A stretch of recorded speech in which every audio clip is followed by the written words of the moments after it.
పహల్గామ్ ఉగ్రదాడి తర్వాత భారత్ ఎదురుదాడి చేస్తే ధీటుగా బదులిస్తామన్న పాకిస్తాన్ ఒక్కసారిగా కాల్పుల విరమణ అని కాళ్ల బేరానికి ఎందుకు వచ్చింది? అప్పటిదాకా భారత్ పాక్ ఘర్షణను పెద్దగా పట్టించుకోని అమెరికా ఉండబలంగా ఎందుకు రంగంలోకి దిగింది? పాకిస్తాన్ అణుస్థావరాలను భారత క్షిపణులు తాకాయా అంటే అవుననే విశ్లేషణలు వ్యక్తమవుతున్నాయి. పాక్ అణు బెదిరింపులకు భయపడేది లేదని ప్రధాని మోడీ అనడం కూడా ఇందుకు బలాన్ని చేకూరుస్తుంది.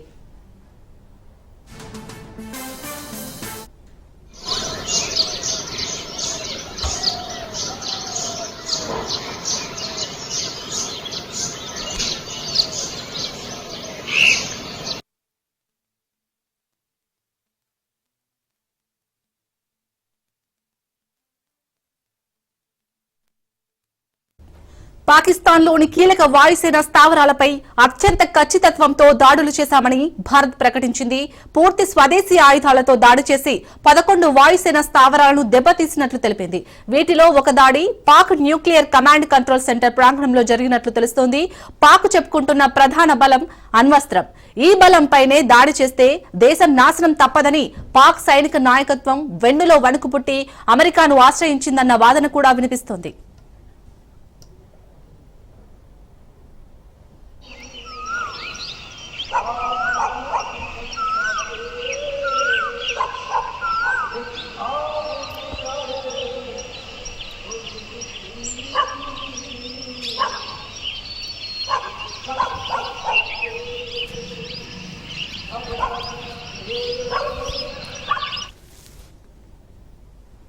రావల్పిండిలోని నూర్ఖాన్ ఎయిర్ బేస్ సమీపంలో ఇండియన్ ఆర్మీ ప్రిసిషన్ స్ట్రైక్స్ చేసింది. దానికి అతి చేరువలో Pak nuclear command control centre ఉంది.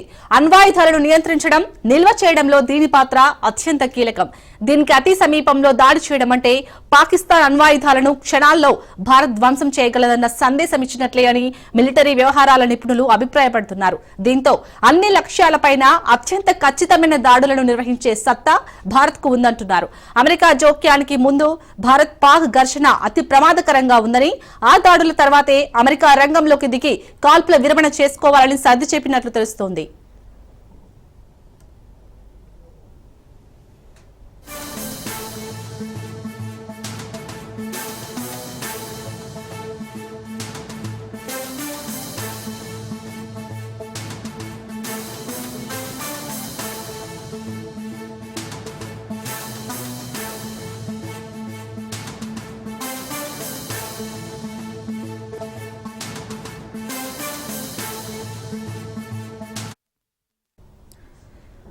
సర్గోదాలోని కీలక ఎయిర్ బేస్ కిరాడా హిల్స్ ను భారత్ లక్ష్యంగా చేసుకుంది.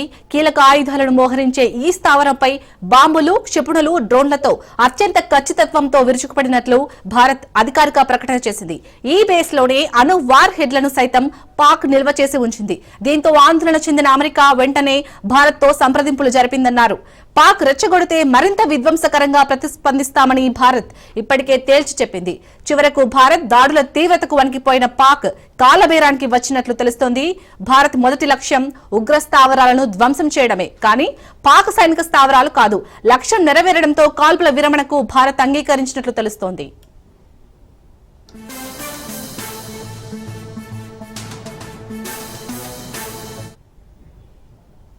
11 పాకిస్తానీ వాయు స్థావరాలపై ప్రెసిషన్ స్ట్రైక్స్ ను కేవలం 3 గంటల్లోనే పూర్తి చేసినట్లు భారత సైన్యం ప్రకటించింది. వాటిలో నూర్ఖాన్ బేస్ ప్రధానమైనది.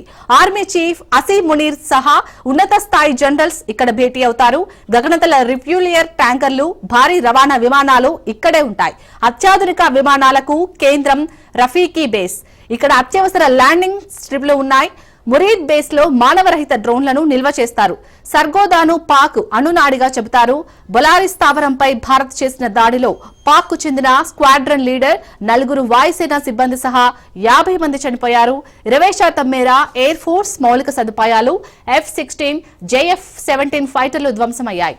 అణ్వాయుధాలు నిల్వ ఉంచే జకోకాబాద్ తో పాటు రాడార్స్ హిట్ సుక్కూర్, పస్రూర్, సియాల్కోట్, స్కర్దు, చుడియన్ స్థావరాలపై భారత్ అత్యంత ఖచ్చితత్వంతో దాడులు చేసింది. కొన్నింటిని ధ్వంసం చేసేందుకు Bharat Sukhoi 30 BrahMos supersonic cruise క్షిపణులను వినియోగించింది.